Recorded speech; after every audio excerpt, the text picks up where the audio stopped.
ચોટીલામાં સરકારી હોસ્પિટલ ખાતે દર્દીઓનું કીડિયાળું ઉભરાયું। એક જ દિવસમાં 450થી વધુ દર્દીઓ સારવાર માટે પહોંચ્યા। ઓપીડી માટે 2 તબીબોએ પોતાની ફરજ બજાવી હતી। હાદરશમી સરકારી હોસ્પિટલ સહિત ખાનગી હોસ્પિટલમાં અવિરત દર્દીઓનો ઘસારો।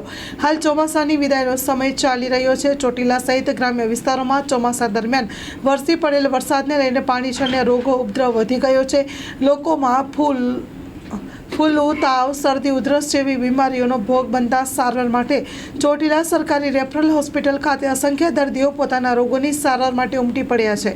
એક જ દિવસમાં આશરે 450થી વધુ દર્દીઓ પોતાના રોગોની સારવાર સહિત દવાઓ લઈને પોતાની તંદુરસ્તી જાળવી રાખવા માટે ઉમટી પડ્યા છે।